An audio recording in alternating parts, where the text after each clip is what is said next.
In episode 162, we saw Luo Feng successfully enslave the Zerg Queen, Irina, with his powerful spiritual energy amplitude.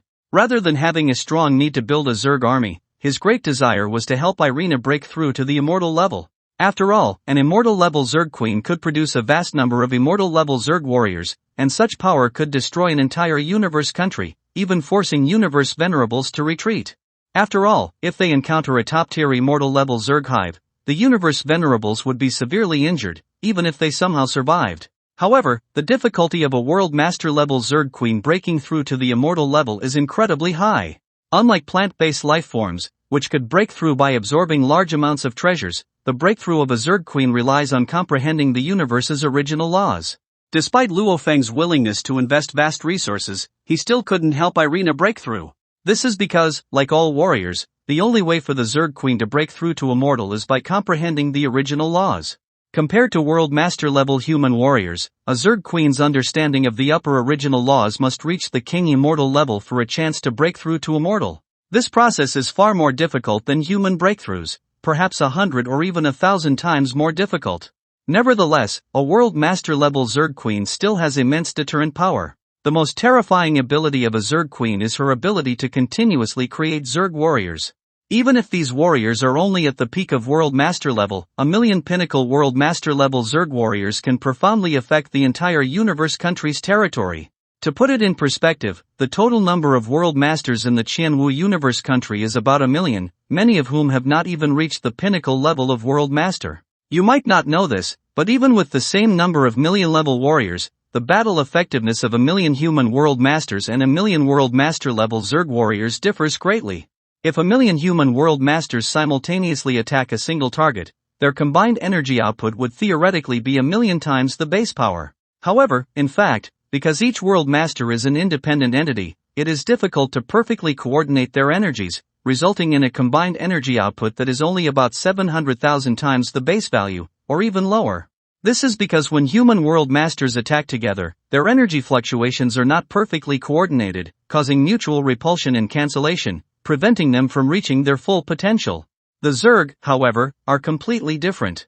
Unless a Zerg warrior accidentally consumes a special material from the universe, leading to the birth of independent consciousness, they remain with simple willpower and absolute obedience to commands, fully under the control of the Zerg Queen.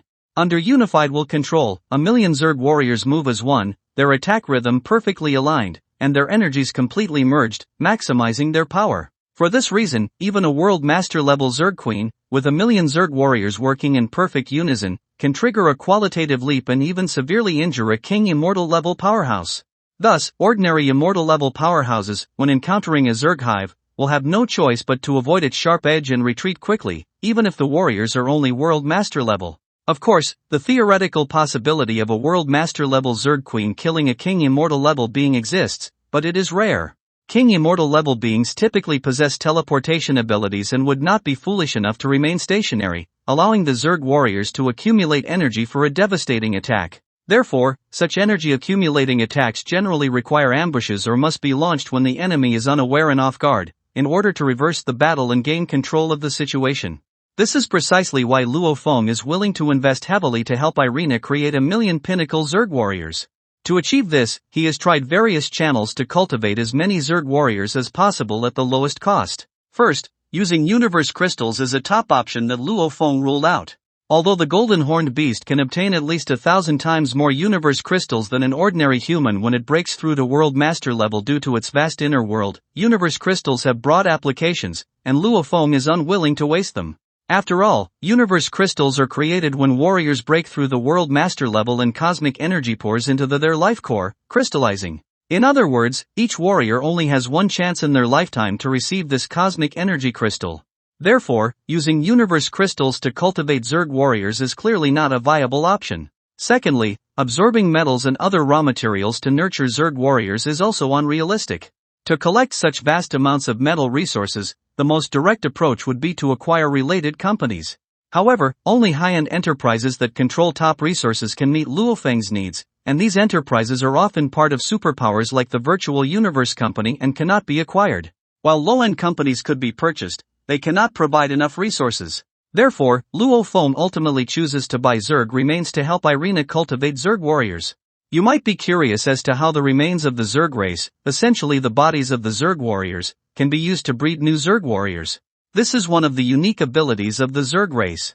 Zerg warriors can evolve by devouring the corpses of their companions, while the Zerg Queen can directly absorb the energy within the remains to create new Zerg warriors.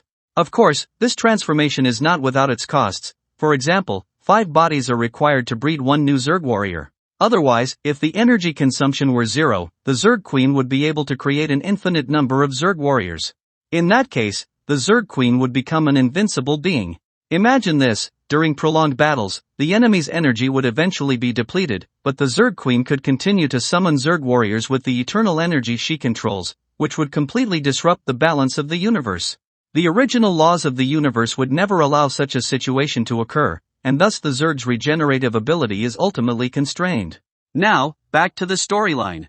After nearly 400 years, Luo Feng finally reunites with Su Xian in real life. Before attending a family gathering, they take a walk through their old haunts, reminiscing about the past. As they pass by a restaurant where they once dated, they unexpectedly discover that some of the Luo family's younger members have been bullying the weak and using the Luo family's power in the Milky Way to oppress others. They know well that for a large family to continue for generations, its members must remain disciplined, and the rise of spoiled, degenerate youth must not be tolerated. After all, if a family harbors bullies or scoundrels who defy the law, their violent behavior will eventually lead to backlash, causing the family's downfall. Especially now that the Luo family's status in the Milky Way is comparable to that of a royal family, even the Black Dragon Mountain Empire and the royal families and nobles of the Qianwu Universe country are trying to curry favor with them. Such immense power easily breeds corruption among younger members who lack resolve and seek indulgence. Luo Feng, who has always abhorred evil, is a man of integrity and will never allow his descendants to harm society or tarnish the reputation of the Luo family. Fortunately, Su Xian is not only upright and selfless but also farsighted. To prevent Luo family members from abusing their power or using the family name for personal gain, she has established an internal tribunal to restrain the actions of the Luo family's younger generation. Although Su Xian is unable to cultivate and lacks combat power, Luo Feng's brother, Luo Hua, is a genuine universe-level powerhouse. Though Luo Hua's combat skills are average, he is more than capable of assisting Su Xian in managing the Luo family's youth. Furthermore, in the Luo family's core guard team, there are even World Master level and Domain Master level powerhouses who, due to their loyalty to Su Xian, give her tremendous influence within the family. Even so, some rogue members of the family continue to engage in covert misdeeds. To ensure the Luo family's legacy is secure and to ensure their glory lasts for millennia or more, Su Xian takes a firm approach, governing the family with strict laws. If she discovers someone has committed a serious crime, even if they are a family member, she will not show mercy and will sentence them to death. Those who use their family status to bully others will also be punished, even if their crime does not warrant death. They will be sent to work in the mines as punishment to set an example for others. However, speaking of this spoiled demeanor, doesn't it resemble the character Ma Hongjun from Soul Land? Over the course of the Luo family's hundreds of years of expansion, the number of family members has exceeded 1,000, with their influence reaching tens of thousands across the entire Milky Way. Even though Su Xian strictly controls the family, there are inevitably some who fall through the cracks. These individuals act in secret, escaping Su Xian's notice and avoiding judgment, becoming fish that slip through the net. As a core member of the Virtual Universe Company, Luo Feng faces the serious challenge of keeping his personal and professional lives separate. Among the tasks the Virtual Universe Company issues later, one requires him to personally judge his own family. The intelligence organization under the Virtual Universe Company is extremely powerful. Even if the errant members of the Luo family manage to evade Su Xian's oversight, they certainly cannot escape the company's detection. How Luo Feng will make his decision will be revealed in future spoilers. Back to the plot. After the family banquet, Su Xian visits the Luo family's treasure vault and hands Luo Feng a mysterious metal plate. This metal plate was accidentally discovered by Su Xian during the Earth transformation process. No matter how she studied it, she could not uncover its secrets. Given the Luo family's current status in the Milky Way, they still cannot unravel its mystery, which proves how precious it is. In the end, Su Xian decides to place it in the family vault, waiting for Luo Feng to return and investigate it personally. However, even with Luo Feng's current status and power, he could not find any information about the metal plate through any online sources. In order to uncover its mystery, Luo Feng used his astonishing spiritual energy to probe, eventually managing to penetrate to the core of the metal plate. However, as soon as he touched the core, an endless series of illusions surged forth, trapping his consciousness within them.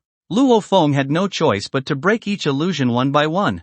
After shattering tens of thousands of illusions, he finally obtained an important piece of information written in the ancient language of the Yenshan tribe. It is worth mentioning that humans were the second race cultivated by Zhuoshan Ku, or also known as the mountain-sitting guest, after the Yenshan tribe. Unfortunately, the Yenshan tribe did not meet his expectations, which led to the birth of the Earthlings. His motivation for cultivating different races was that his enemies were far too powerful for him to fight against. Thus, he could only place his hopes on the races he cultivated, hoping that one day someone from these races would surpass him and avenge him. Luo Feng not only achieved his goal but far exceeded his expectations. It should be noted that Luo Feng successfully cultivated a perfect divine body. In terms of divine body strength, he alone was comparable to 18 other god kings. While studying the information on the metal plate, Luo Feng was surprised to discover that it contained a secret cultivation manual. This was a powerful and mysterious method that allowed the evolution of life gene levels independently. However, the manual was incomplete and fragmented. Fortunately, the first stage of the cultivation content was complete. In order to find the complete cultivation method, Luo Feng, with the help of Babata, deployed millions of small detectors across every corner of Earth. Despite their extensive search, they found nothing. In fact, this was all part of the mountain-sitting guest's deliberate arrangement. He did not intend to easily give away the complete cultivation method. Instead, he hoped that Luo Feng would go through a series of challenges he had carefully set up. After all, even in a comfortable and secure environment, while one may become strong, it is impossible to create a true peak existence. Only by relying on oneself, constantly challenging limits, overcoming numerous hardships, and breaking through barriers can one truly surpass their limits, become stronger, and ultimately stand at the pinnacle of the universe, looking down on all others. Since the cultivation manual Luo Feng received breaks the norm by allowing life gene levels to evolve independently, it already violates the laws of the universe. Therefore, under the constraints of universal rules, this manual can only be cultivated by one person, and the process is extremely harsh and dangerous. Any mistake would result in both soul and body instantly collapsing, leading to complete destruction. Even more terrifying is that, even if a powerful figure is willing to revive the cultivator, all memories related to the manual will be completely erased by the universal rules. Perhaps this was the reason why the mountain-sitting guest sent the golden horned beast's egg to Earth. After all, the golden horned beast has clones, meaning even if the cultivation fails, it won't truly die. The difficulty of cultivating this manual is so high that if humans on Earth were to try one by one, the final result would only be their demise due to failure. After all, it is almost impossible to succeed on the first try. However, cultivators with clones can absorb experience from repeated failures, adjust their cultivation methods, and eventually succeed. The only regret is that the Masha clan's clones cannot cultivate this manual. This is because the Masha clan has no soul and is essentially not a flesh and blood life form. In fact, the core principle of this manual is to guide cultivators in how to channel their spiritual energy and genetic force, fully integrating them into every cell of the body, making it operate in perfect harmony like the universe itself, thus forming a self-contained universe and ultimately achieving a leap in the life gene level. Despite his caution, Luo Feng still made a mistake after over 10 days of cultivation. In an instant, his body turned to dust, and he perished on the spot. However, his inner world had already reached the 6th stage of the World Master level. The vast amount of metal energy instantly gave rise to a new human body, allowing him to be reborn with almost no loss. For Luo Feng, the cost of this failure was minimal. You might wonder, didn't the golden horned beast just break through to the World Master level? How is it possible that it has reached the 6th stage of the World Master level so quickly? In fact, this is not an exaggeration. Don't forget that Luo Feng had studied in front of the beast god statue for nearly 200 years, using the best metal combinations to accelerate the evolution of his inner world, increasing its expansion speed by more than 50 times, which is equivalent to the golden horned beast's normal evolution taking over 10,000 years. Therefore, it is entirely reasonable that Luo Feng could reach the 6th stage of the World Master level in just over 100 years.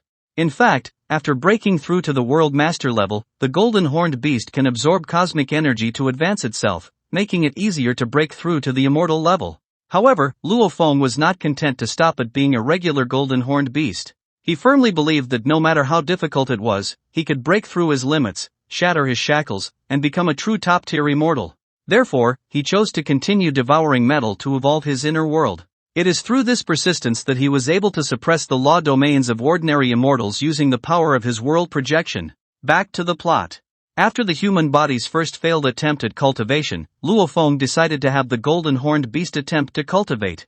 Although the golden horned beast could learn from the human body's cultivation experience, it still made a mistake during the process and was instantly obliterated. However, surprisingly, within the inner world of the golden horned beast, at the moment it turned to dust, its inner world automatically reformed a complete golden horned beast without consuming any additional energy. Through Luo Feng's relentless cultivation, the human body spent about 3 months to complete the first stage of cultivation, while the golden horned beast took a full 30 years. The reason for this is that the golden horned beast's life gene level was far higher than that of the human body. The higher the starting point, the greater the difficulty of cultivation, and naturally, the time required increased exponentially. You may wonder why Luo Feng places such importance on the leap of life gene levels. This is because the life gene level is one of the key factors in determining the upper limits of a warrior. For example, the golden horned beast is much stronger than humans because its life gene level is 10 times higher. As Luo Feng cultivates the manual, the human body will also gradually reach similar heights. However, relying only on the first stage of the manual is still insufficient for the human body to fully catch up with the golden horned beast. Additionally, the life forms that the golden horned beast can nurture depend on its own life gene level. Generally speaking, the golden horned beast can nurture life forms that are 10 times or even 100 times stronger than itself within the same level and rank. Once the golden horned beast successfully cultivates the manual, the limit of its inner world will also increase. This means that Luo Feng can choose stronger special life forms as the target for the last clone, as long as the life form's life gene level does not exceed the current limit of the golden horned beast.